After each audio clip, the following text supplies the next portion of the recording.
इसी के लिए लायक है? योगी सरकार जी, आप कब तक ये चीज करोगे? कब तक ये कर्म कांड करोगे? एक दिन तो आपका घड़ा भरेगा, लेकिन जिस दिन ये फूट गया ना, तो आपको मुंह छिपाने की जगह नहीं मिलेगी। वे किसानों पे, आदिवासियों पे जुल्म करना छोड़ दे और झूठे मुकदमा लगाना बंद कर दे, नहीं तो बुलडोजर निशा तंवर का होगा और घर आपका होगा। योगी जी, ये मेरी नरकार है आपसे, क्योंकि आपने बुलडोजर से हमारे लोगों के घर तोड़े हैं, क्योंकि बुलडोजर से हमारे लोगों को आप गिराते जा रहे हैं और झूठे मुकदमे लगा के उनको जेल में डाल दिया गया है।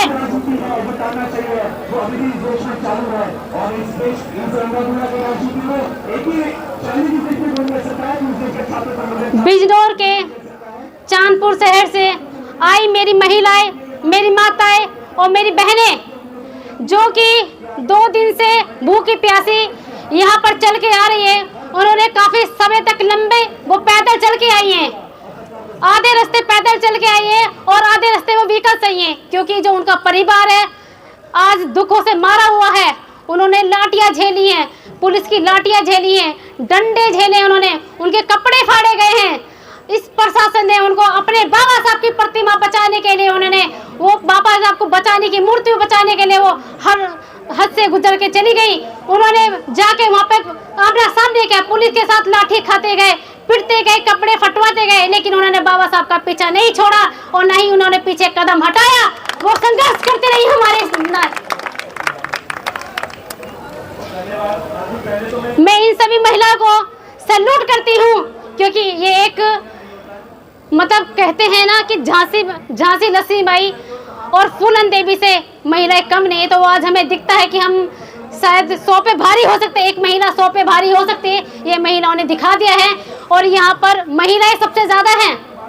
आज जो ये प्रदर्शन किया गया है, महिलाएं मेरी सबसे ज्यादा यहाँ पहुंची हैं, जिन्होंने चढ़ बढ़ के हिस्सा लिया है और उनके ऊपर 96 से ज्यादा मुकदमे दर्ज किए गए हैं। 96 से ज्यादा मुकदमे दर्ज उन लोगों पे, 2 FIR दर्ज है उनके ऊपर। एक FIR उनकी 8 तारीख को दर्ज है, एक FIR उनकी 14 तारीख को दर्ज है उनके ऊपर।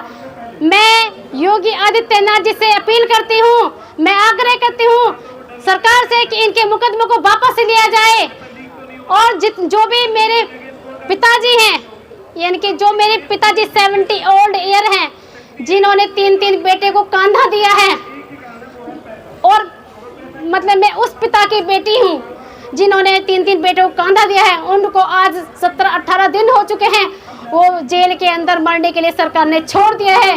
क्योंकि सरकार को पता है कि सतपाल तंवर को गिराने के लिए, जो भीमसेना के प्रमुख है उनको गिराने के लिए वो मेरे गरीब परिवार तक भी पहुंच गए। उन्होंने सोचा कि सतपाल तंवर 56 इंच के सीने को भारी है और योगी नशा को भारी है, इसलिए उन्होंने सोचा कि उसके परिवार को निशाना बना जाए। इसलिए सरकार ने मेरे पिताजी को उठा के जेल के अंदर मरने के लिए छोड़ दिया गया है।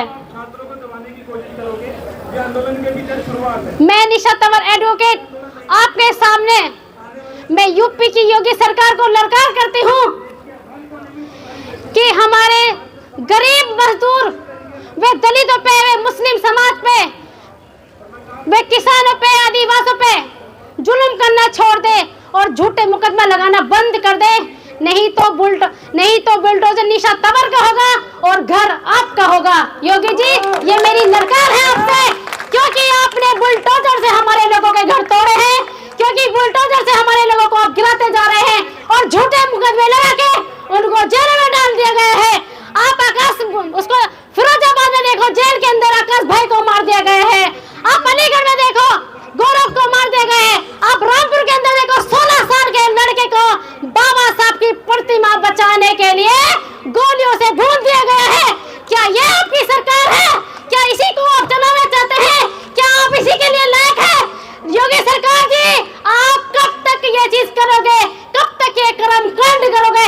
एक दिन तो आपका घड़ा भरेगा, लेकिन जिस दिन ये फूट गया ना, तो आपको मुंह छिपाने की जगह नहीं मिलेगी। संघर्ष करो, हम आपके साथ हैं।